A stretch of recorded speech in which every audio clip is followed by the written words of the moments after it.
flying solo. My man Keith, they got like construction or something going on at the house. He couldn't make it this week, but I'm here for actually my second day of recording in a row. And you might be wondering what happened to the podcast, dude, second day in a row. What happened to yesterday's? Well, we'll get to that in just a moment. But thank you very much for joining me.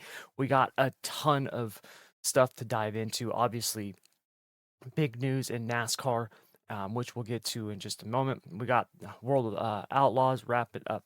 Knoxville Nationals last weekend. Uh, Kyle Larson does it again. High Limits got their West Coast swing kicking off tonight. So, bunch of stuff to get to. Before we dive into everything, though, really quick. So, yesterday I had actually recorded the pod by myself because, like I said, Keith, this week things are going on. And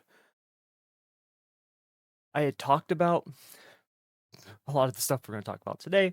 My comment, I was talking about the whole Austin Dillon thing and the wreck and all that stuff like that. Unfortunately, as I mentioned last week or the week before, I had some PC issues and I had to switch everything over to Windows 10. And a lot of my profiles and settings and stuff like that, I'm still getting back dialed in. I had the wrong profile on the recording software yesterday and it did not record my audio. It's a bummer. But I got to be honest, it's almost kind of like a blessing in disguise. Like the fact I have to do this again is not, but it gives me a chance to comment on the stuff with Austin Dillon after the fact, after this massive penalty, which I would not have done because I would, if we had put the pod up yesterday, that would be it for the week.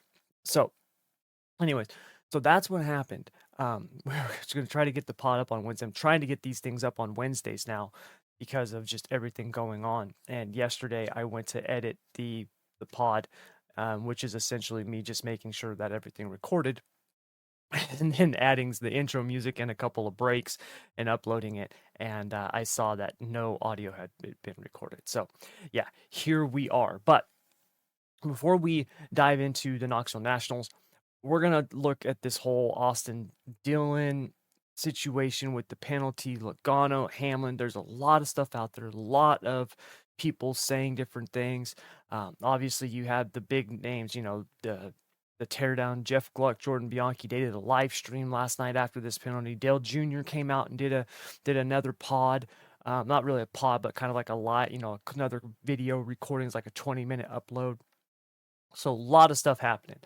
And essentially, when I recorded yesterday, I basically said, "Hey, look, here's the deal. NASCAR's championship is Mickey Mouse. It is. That's they've created this, and Austin Dillon did what he had to do. I had said I thought there would be a penalty. I had said that I thought NASCAR would basically say, "Hey, look, man, this was too far. The wind stand, everything's going to stand." I thought they might fine him some money or something like that, and then say, "But look, you guys don't know what the line is where we talk about what the line that's over the line, right? So going forward, just know punishment's going to be worse next time." I thought we would see something like that, something like we saw with Ross Chastain's Hail Melon at Martinsville, where they would come out and they'd be like, "Hey, nice move, congratulations, it took stones, don't ever do it again," right? Like that's kind of what I thought we'd see. That is not what happened. NASCAR came out, they let the win stand, and they revoked Austin Dillon's playoff eligibility. It is now a quote-unquote encumbered win, right? If you think about that. They fined him money, points. His spotter suspended 3 days. Joey Logano also got fined for his little, shenanigans on pit road where you got all these people, pedestrians and stuff like that. So we're going to dive into all of that, and we're going to do this in a little bit of a different way. Because I don't just want to talk about it, comment on it like everybody else has. It's just, I don't know. I don't like doing that stuff. It's not fun. You guys know how I love to go off and rant on things, so it's just not fun. So we're going to do things a little bit different. We're going to take this to the old first ever appearance in the, court of three wide, and we're going to put this on trial. All right. So basically, the way that I was looking at this and the way I kind of argued it yesterday was if you were trying to prove guilt or innocence in the court of law, how would you look at this? And with with RCR going to appeal this, because they are going to appeal it, we're going to get an early start on this. We're going to start looking at some of the evidence. How's this going to shape up? What arguments can they make? Because there's a ton that you have to get to. All right. So first of all, okay, Austin Dillon on trial here for, we're going to just crossing the line. Did he cross the line? And we're talking about the incident as a whole. So it's not just him going into Logano. It's not just him hooking Hamlin. It's the incident as a whole. And keep in mind, these guys win together and lose together. And what I mean by that is they're a team. It's Austin Dillon, his spotter, his crew chief, Richard Childress, all of it, right? It's the 3 team. It's not just Dillon. It's the 3 team. Okay. So first up, let's talk about some past incidents. All right. Because we need to kind of define what's a bump and run. Okay. Because that's really important here. If you look at, at what a lot of people love to talk about was the Dale Earnhardt's bump and run on Terry Labonte. Where Earnhardt gets out of his car, victory lane at Bristol, getting booed by a lot of people. Not everybody was happy with that. And he said, wasn't trying to wreck him, just trying to rattle his cage, right? And at the end of the day, it doesn't matter what he was trying to do. What he did was he wrecked him, period. Like, that's all there is to it. Earnhardt wrecks him. He gets the win. Labonte, of course, is upset. Who wouldn't be? And there you go, right? We've seen moves like that, maybe not to that extent all the time, but we see the bump and run all the time. Look at a bump and run at Martinsville, right? Getting moved up the track into that next lane. Guy cuts underneath. Like, we know it's coming. I mean, you can hear the broadcasters. Here it comes. If he gets a run here, he's going to put the bumper to him, right? Like, we know it's coming. So we know what a bump and run is. What about hard racing, right? Because that's another thing. Well, it's just hard racing. Well, it's hard racing. Well, go back, look at Ricky Craven and Kurt Busch at Darlington. One of the greatest races I've ever seen in terms of, just the last, 5-10 laps, those two battling. 2 guys at that point who were not going to victory. It's not like those guys lived in victory lane. And now you've got this incredible battle. It ends with those 2 cars smashed together, stuck together, crossing the line. I mean, incredible racing. And that was, hard racing, right? What about Joey Logano to William Byron at Darlington? Was that hard racing? I don't know. He kind of drove it in pretty hard there. I mean, definitely Byron gets pushed all the way up the track into the wall. Back then you could probably look at it and be like, well, that's kind of crossing the line. Now you can also look at it and say, hey, look, man, Logano, faster track, different corner than Richmond. Obviously it's not the same thing. And that's why that one looked so much worse. Okay. Older tires, Darlington's much more slicker. You can make the argument however you want. That's the interesting thing about stuff like this, is that I can form this any way that I want, right? I can really make this look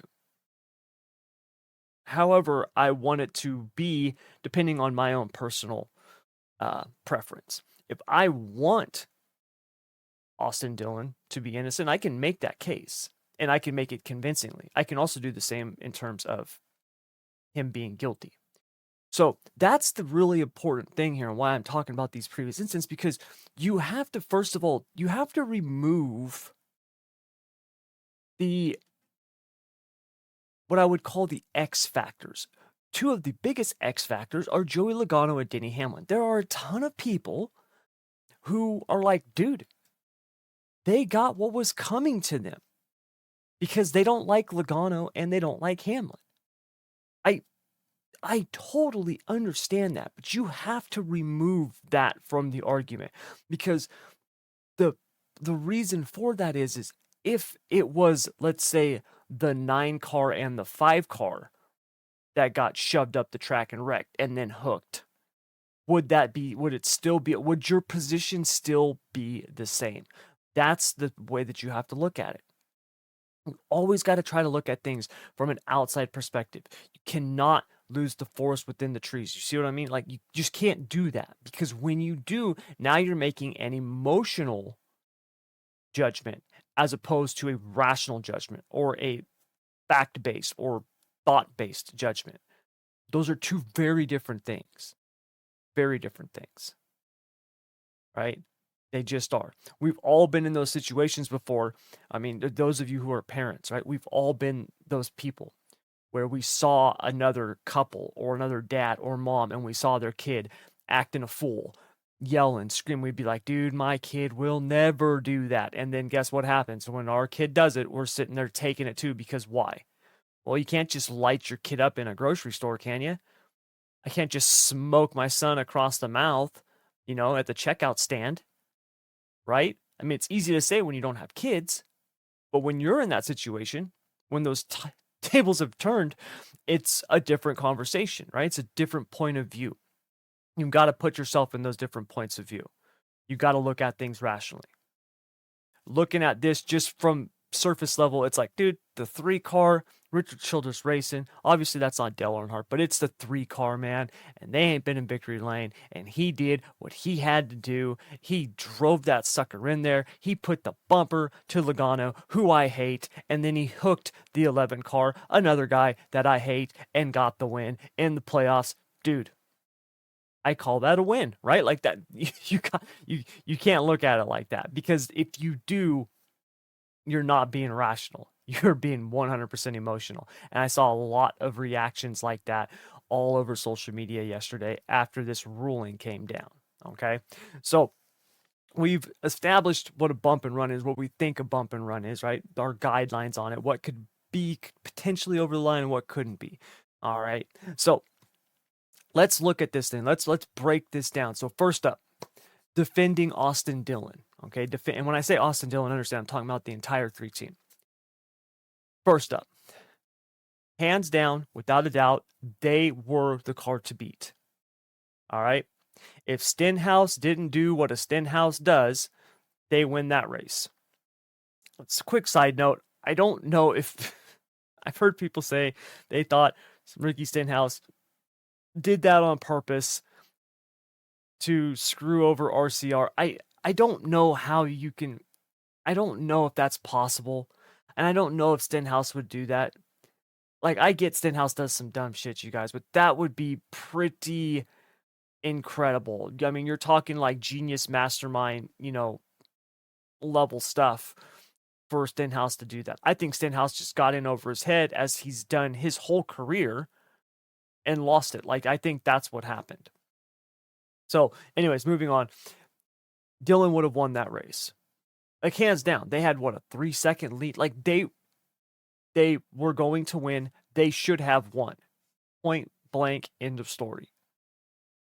But as we've seen happen so many times in NASCAR, that's not the way that it ended. Caution comes out with a handful of laps to go.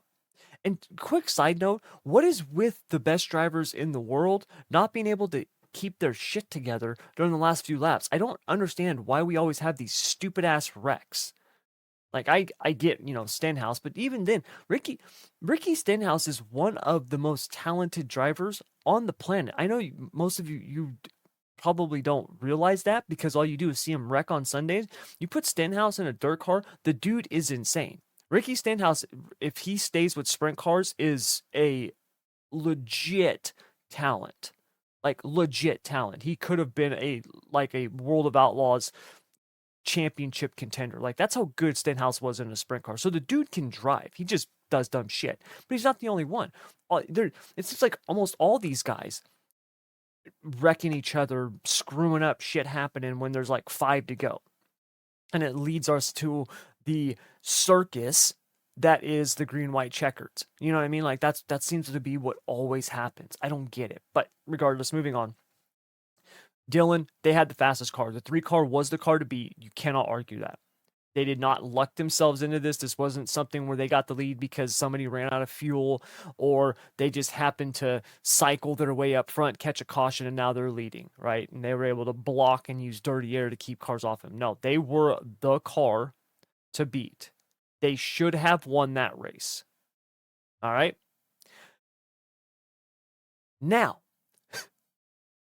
them being robbed from a victory in terms of a caution coming out with a 3-second lead, that does not make them unique. This happened, like I just said, all the time. We've seen many of drivers get screwed out of races that they should have won because a caution comes out and then all of a sudden this driver takes advantage of it. Right? Like, I mean, look at some of William Byron's wins. That dude, it's like he's never up front. And then all of a sudden there's 10, 15 laps to go. We're doing a restart. And it's like Byron's leading and he's going to win. Where did this come from? Right? Like that stuff happens all the time. So although it sucks for Dillon, dude, I get it. You're usually running in the low 20s.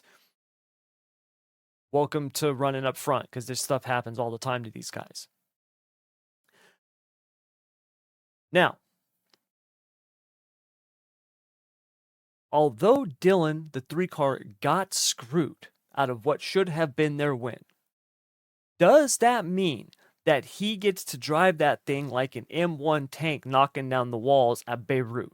No, it doesn't. Okay, like it doesn't mean that he now is, the tip of the spear for the tank brigade, right? And breaking through the enemy lines. It does not mean he gets to do that. I I understand people saying, "Hey, look, man, he's a bump and run. He was racing, right? He got into the 22 car. He drove it in there, bump and runned him. And when he hooked the 11, that was him just trying to make a beeline for the finish line, which I've never understood. Why do they say beeline? A bee's not straight. I've never understood that. But anyways, make a beeline for the finish line, and Hamlin just was coming up. Hamlin came across his nose. No, not the case. First of all, I've heard the argument made or the example used, the analogy used, I should say, and it is the truth, right? It really is. It's almost cliche to make this analogy, but it works so well. What Austin Dillon did is not just a bump and run, right? This is not your typical NASCAR bump and run hard racing. Like, give me a break. Anybody who's watched racing for any amount of time, right, who's experienced, knows that. Anybody who saw that was like, oof, dude, that's way more than normal. It's like porn. I can't describe it, right? I can't define exactly what is and what isn't porn, but I know it when I see it. It's the same thing. You know it when you see it, right? It's just one of those things. It's like athletes, right? You hear scouts talk about it in the NFL or the NBA or whatever.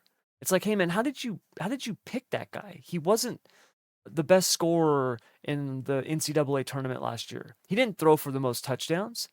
How'd you? And it's just like, dude, you know what?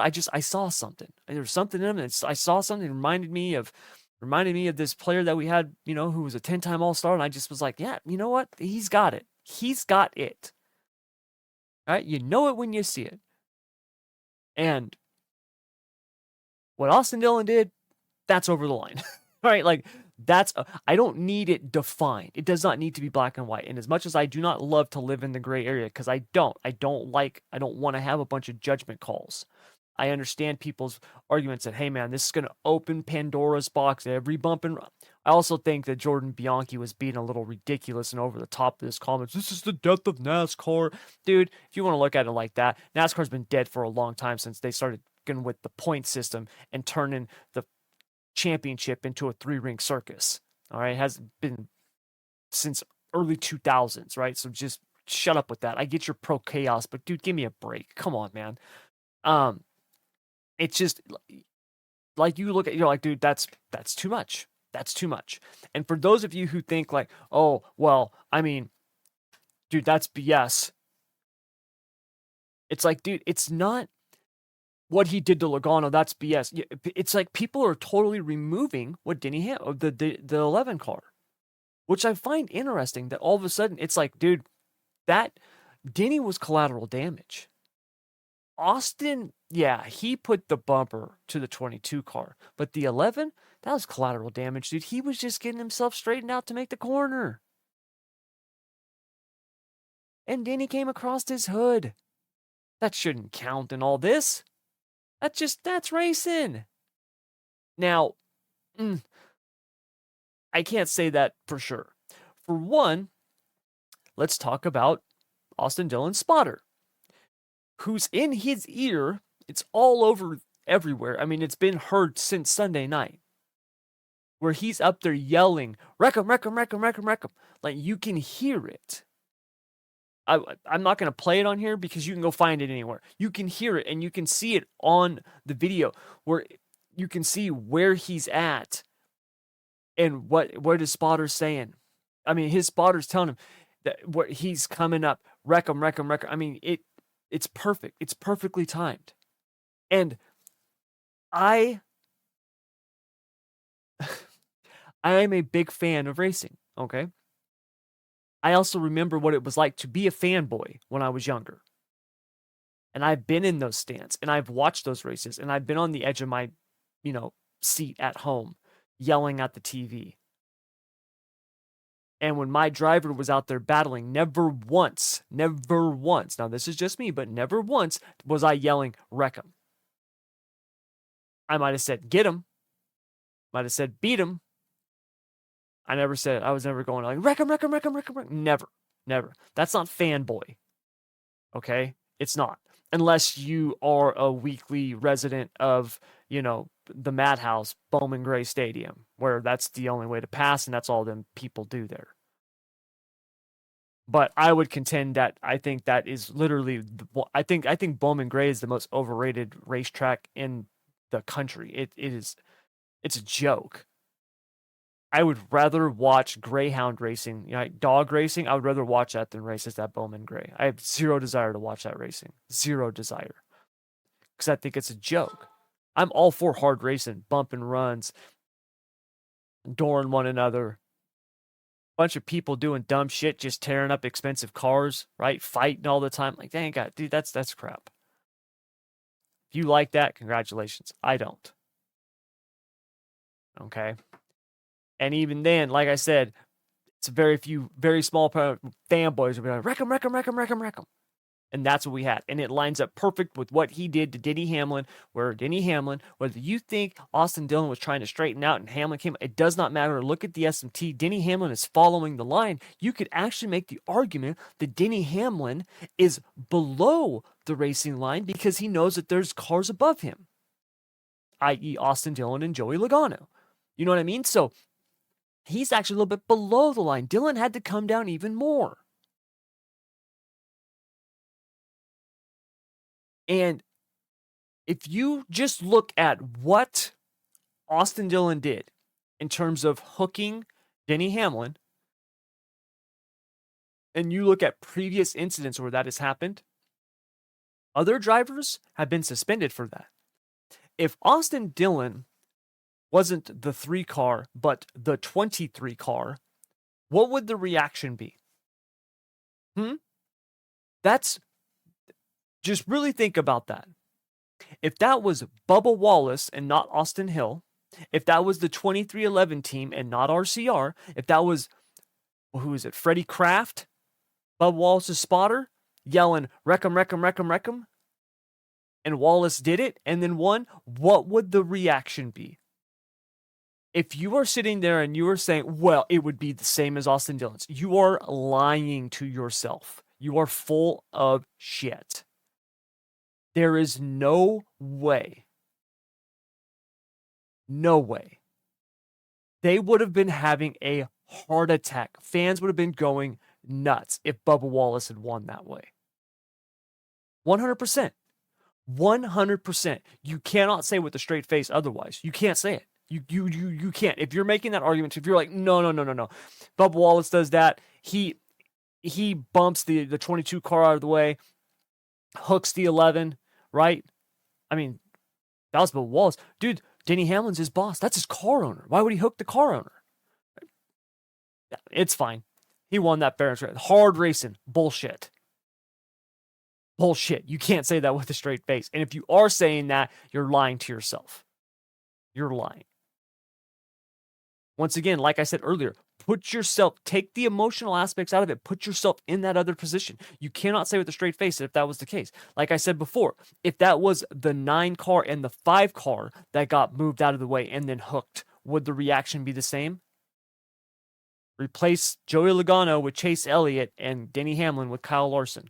Would the reaction be the same? No, it would not. People would be in an uproar. An uproar. Chase Elliott got suspended for hooking a car, right? Remember that? He got suspended.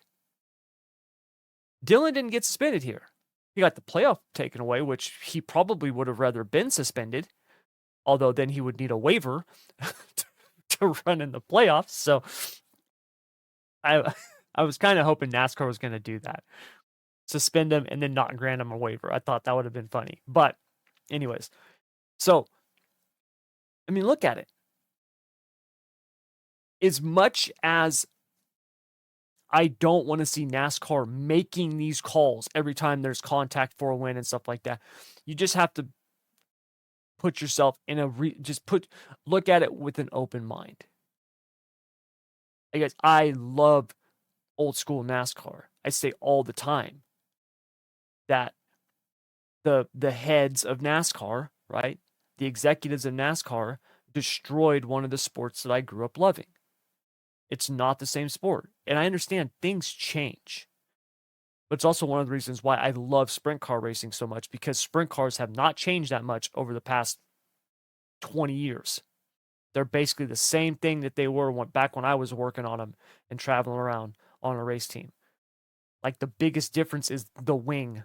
You know, we used to have like a dished wing, or the last foot, I think, of the wing was dished, and then it went to a flat wing and wicker built. You know, like that's about it. Everything else, the car is basically the same. The technology, right? Shocks have gotten better, bars have gotten better, tires have changed, and motors have definitely improved. But the car, I mean, it's the same thing, right? It's the same thing. Where NASCAR is not. It's changed a lot. If you took somebody with a time machine, right? You went back to 1995, picked them up at a NASCAR race, put them in a time machine, brought them to today, they'd be like, what the hell's this? This is NASCAR? What happened? Right? Like, that's the way that they would look at it, because it's changed that much. So I'm all for the old school NASCAR, but this is not old school NASCAR. This is something, once again, if a driver had done in Bill France Jr.'s era, he'd have been like, dude, this ain't happening, right? Mike Helton, this shit's not going to fly. And that's the truth. It's the truth, whether you want to believe it or not. NASCAR had to do this. NASCAR was put in this situation. They had to do something, because if they didn't, to me, it's far more of a Pandora's box of just basically, hey man, anything goes. I mean, remember last year at Martinsville with 2 RCR cars? I mean, Richard Childress called Sheldon Creed the worst driver, the dumbest driver he's ever had. And what Sheldon Creed did to Austin Hill, I'm sorry, there's no comparison compared to what Austin Dillon did to Joey Logano and Denny Hamlin. And I mean, Childress, dude, they were in the press conference, it was a good win. And like I said, I agree with them. They were the best car. They had the fastest car. They should have won that race if Ricky Stenhouse did not do what Ricky Stenhouse does. But to sit up there, like, nah, I can't believe everything you're on the internet. But your spotter was heard saying, I mean, we've heard it. He's telling them to wreck them. Nah, it wasn't on Channel 1 or Channel 2. I mean, to just say that the way that he has, I love it. Childress is a closer. I want that guy to be my friend. You know what I mean? Like, dude, I love it. Sheldon Creed's the dumbest driver I've had. A lot of drivers, he's the dumbest driver I've ever had. I think that Richard Childress is one of the things that I love about the sport. But I'm sorry, man. You can't. I get you guys are upset because it's going to cost the team money and it's taking you guys out of the playoffs. And I think it would be the absolute cherry on top if the 3 car goes off and pulls a win before we get to the playoffs, right? They go out and they win a race at Daytona. Because keep in mind, this doesn't mean that they're removed from the playoffs entirely. If they go out and they win a race, at Daytona, Darlington, right, Michigan, then they're in. Is that going to happen? I don't know. And on the final argument of this, I understand Austin Dillon, right? Because we haven't talked about this yet, and I get it. I understand that Austin Dillon did what he did because he felt that's what he had to do. Win at all costs. This is the system that NASCAR has created. NASCAR wants the chaos. They like the chaos, right? Oh, we're trending on Twitter. I mean, to me, I think that's very short-sighted because I don't want to see a demolition derby, right? Hard racing and, county fair demolition derby are two very different things. I don't want to see that on Sundays. But I get why Dillon did what he did. He's 31st, 32nd in points. Their season has not been good. Austin Dillon has been under a lot of pressure, but not just him, right? The entire organization, which should actually take some pressure off of Dillon, because a lot of people, Joey Logano, he sucks. He sucked his whole career. But I mean, look, Kyle Busch, one of the greatest drivers of all time, is struggling mightily at RCR right now. So it might be more to do with what they got going on there in their cup program than Austin Dillon, right? I mean, look, I'm not saying he's a barn burner, but let's be fair. The guy can drive. He's not a bum. You know what I mean? Like, I get Richard Childress as his grandpa, but it's like, let's be honest. The guy he had to have talent to get where he's at. So I don't want to hear like, well, he just sucks, because that's not the case. Okay? I understand why he did what he did. And I completely understand that that's the situation that he felt that he was in, because that's what it is. It's win and you're in. NASCAR created this with their system. They did. When you turn your championship into a 3-ring circus, you're going to have races that end like a clown show, which is what we've seen numerous times, not just at Richmond, numerous times this year. Nashville, anyone, right? Like, you're going to have these clown shows. But that's what NASCAR wants. As much as I don't like it, that's what they want. And as long as the system promotes that, we're going to see people pushing that envelope, which is why I think NASCAR had to do something in this situation. Because if you're being honest with yourself, you watch that, like I said, you know it when you see it. And I don't know how anybody with an open mind who's being completely subjective looking at that can see what happened on Sunday at Richmond and go, yep, that was legal.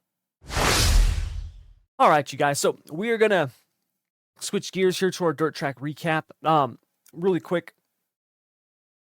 I had an Ask 3 Wide question. We're not going to get to it, though, because it's addressed for like me and Keith. And it's one of those ones that I want to do with Keith here. So no 3 Wide, Ask 3 Wide this week. So we're going to hit up our dirt track recap here. Obviously, Knoxville Nationals, big event, right? The crown jewel in sprint car racing was last week. If you didn't get a chance to watch it, you definitely missed out. It was some incredible racing at Knoxville. It really was. Night one, and let me pull up our picks here, because if you remember, Keith and I, we made our picks for each of the qualifying nights, and then the championship night. So let's go here to pull this up. I should have had this going, but I didn't. So, all right. Night number one, if you remember, Keith had picked Gio Scelzi, Chase Randall, the nerd assassin Buddy Kofoid, and then his dark horse was Justin Peck. I had Corey Day, Donnie Schatz, Gravel, and Caleb Henry. Now, Keith did way better than me on night one. I did not do good. Corey Day did all right. He finished, I want to say, in the top 10, 7th or 8th. He finished 9th. So Corey Day finished 9th. Donnie Schatz and David Gravel did not have good nights. Gravel finished like 15th. I don't even remember where Schatz I think, did Schatz miss the feature? Schatz' night was horrible. No, he didn't miss the feature, but he had to, I think he had to run. Did he have to run the? Oh my God. I watched so much racing last week. But anyways, Schatz started in the back, didn't really go anywhere. He got lapped in the feature. This wasn't a good night. Now, Keith's dark horse, Justin Peck, put it on the podium night one. And so his guys were looking good. Selzy was looking really fast. I thought Gio had a legit shot at winning. If you remember Kings Royal a couple weeks ago, it was the same thing, man, where he was super fast, was looking really good. And, obviously he had some bad luck there. But going into this weekend, he was looking like one of the cars to beat. He really was. Now, night number 2, when we look at that, I had a little bit better luck on night number 2 than night number 1. Night number 2, I had Rico, Larson, and Wyndham. Keith had Brady Bacon, Rico, Larson, and then his dark horse was Baston. Larson and Rico. Larson won. Rico finished second. I had Sunshine as well. Wyndham was my dark horse, and Sunshine finished 4th. So good night for me on night number 2. All of those guys looked really, really good. Brady Bacon finished, 8th? Yeah, he finished 8th. Obviously, Larson won. Rico finished 2nd. Spencer Baston, I can't remember. Did Baston make the feature? I don't think he made the feature. No, he missed it. That's right. So yeah, Keith's dark horse did not have a good night. Night number 2. There was a couple of guys just did not have great weekends. Logan Schuchart, rough qualifying night. He missed the feature, which is just really odd. Logan Schuchart's one of those guys where usually it's weird. You go to these big events and usually Schuchart's good. It's rare. Schuchart will be bad at like these one-off random nights. You know what I mean? It'll be, a qualifier in Wisconsin, right? A Friday night race in Wisconsin, and he'll like miss the show. Be slow in quality. But like these Crown Jewel events, he shows up. He's usually really fast. So it was odd seeing him struggle so much because usually that car is pretty good when we get to these big events. Shout out Darren Pittman, ran up in the top 10 on his qualifying night. Brad Sweet with the top 10, which was good for him because the rest of his weekend was tough. The 49 car is struggling right now. They are not where they need to be. I think they're going to get things reset here this week, starting off this weekend, coming back to California with the West Coast swing for high limit because, yeah, they've just seemed to be off these last few weeks. Now, we'll get to them high limit stuff here in just a minute, but after we wrap this up, another shout out, Bill Baylog. I love the fact that Bill Baylog was actually leading laps on the qualifying night. I thought that was awesome. That is one of those guys that I am pulling for. I really do like it. I like Bill Baylog. The fact that he's like 46 years old and this is his rookie year with the Outlaws, I love it. I really do. I think it's awesome. So yeah. Anyway, so that was night number 2. Night 3, Hard Knocks night. Donnie Schatz just put on a clinic. They were incredible. Logan Schuchart finished 2nd. Justin Henderson 3rd. And Emerson Axum 4th, which, if you remember, the Hard Knocks night, so basically the top 4 from Hard Knocks night are the 21st to 24th position starters on championship night on Saturday. This was the first night first time Schatz had to go through Hard Knocks night to make the feature, which is pretty incredible when you think about how long that dude's career is. But he's always been so good at Knoxville. Always. He's just been incredible at this track. And he did struggle on his qualifying night. They turned things around. Hard Knocks night. He got the win and was able to put that thing in the show along with Logan Schuchart, Justin Henderson, and Emerson Axum. So that gets us to the championship night. We got Larson starting on the pole. Starting second was Darren Pittman. Trying to find my lineup here. Third was Sunshine. Fourth was Macedo. Fifth, Selzy. Sixth, where was sixth? Rico. All right, so those were kind of your top six. Yes, we've seen those runs before, especially out of someone like Donnie, who came from deep in the field to get the win and stuff like that. But I thought that the winner was going to be from one of those first three rows, especially if the race stayed green, because those guys get moving, man. They're just so fast. Larson jumped out to the lead and basically never looked back. The dude was gone. I don't know if anybody could beat him. I just don't. Selzy was coming on there. Selzy was definitely fast. He started fifth, got up to second. Corey Day finished third. He started 11th. He was outside the top 10, was able to put it on the podium. Those guys were definitely fast. I don't know if we had obviously on restarts, anything can happen. But to me, that was Kyle Larson's race to lose, and he proved it. He's now led 100 straight feature laps at Knoxville. Think about that. Last year, he led all 50 laps. This year, he led all 50 laps. Now, if you said after he won that race, you're like, oh, I saw that coming, you are lying to yourself and everybody around you. Larson has not been good the last few weeks, up to their standards. He hasn't. They missed the show at the Kings Royal. Think about that. Kyle Larson missed the feature at Kings Royal. I mean, it feels weird to even say that. You know what I mean? So coming into this week, I thought he was going to be good.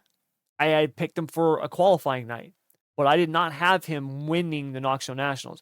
I had Sunshine as my winner, Shots, Gravel as the other two on the podium, and then I had the Nerd Assassin, Buddy Kofoid, as my dark horse for the final night. Now, Keith had Chase Randall winning, which Chase Randall, shout out, had a really good weekend. Now, unfortunately, he got caught up and wrecked, did not finish the race. But Chase Randall was very impressive this weekend. And then he had Rico and Larson on the podium, and Sheldon Hodenshield was his dark horse. Sheldon actually had a good night, was able to put it in the top 10, started 14th, put it in the top 10.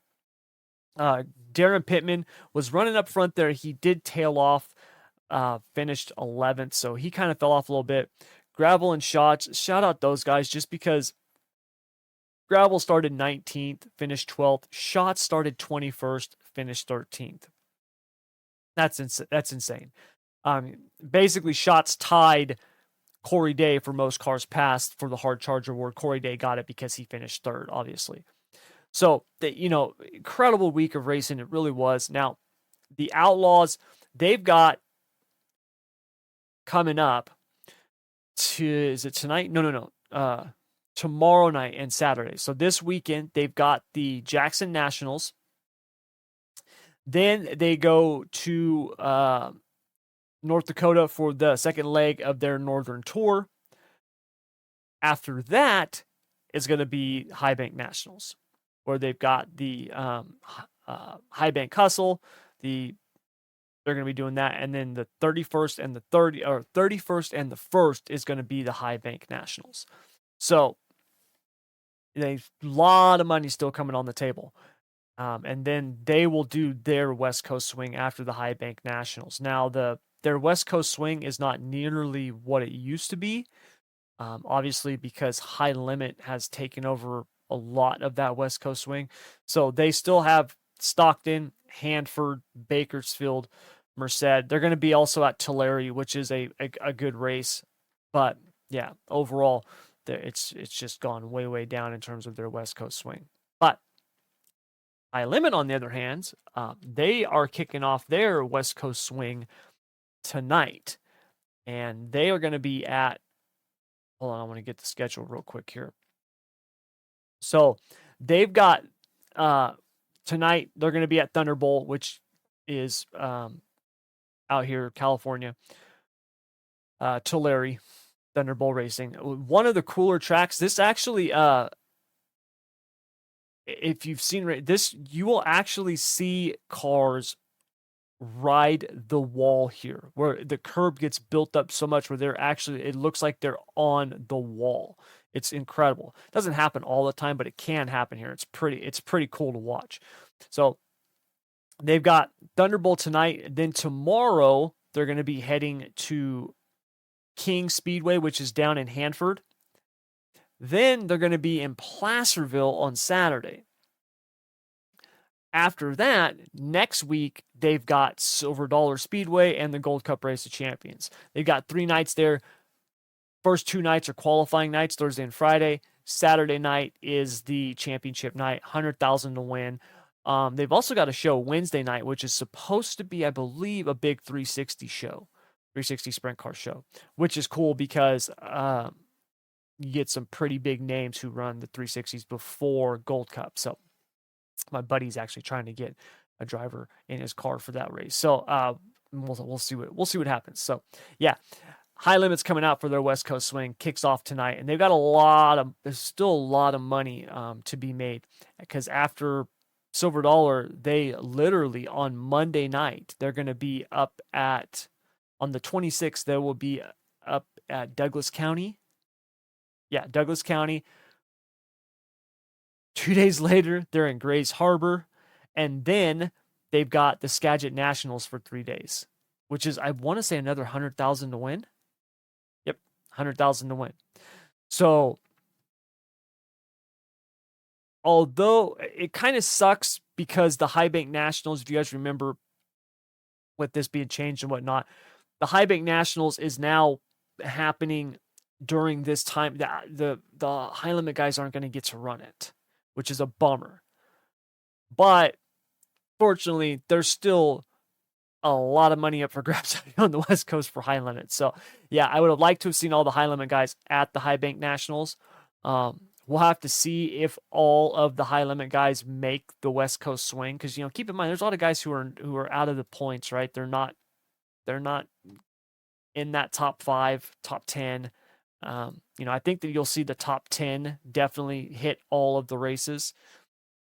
After that, it'll be hard. We'll have to wait and see. So, anyways, that is our dirt track recap. All right. And that is where we're going to wrap things up for today. So, yeah, like I said, I recorded yesterday and then didn't have any audio, but we got it recorded today. I made sure to check for audio. We got audio, and yeah, I hope you guys enjoyed it. So you guys, that'll do it all for this week. We will be back next week. Keith will be with me again, joining me. So be back in the saddle for another episodes of 3 Wide in the Middle. So you guys, thank you very much for joining us as always. I really do appreciate it. Please continue to like, download, subscribe, share, all that other good stuff. Head on over to Spotify or Apple Podcasts and leave us a review, 5 stars, if you would please, which is amazing for those of you who have already done that. I really appreciate it.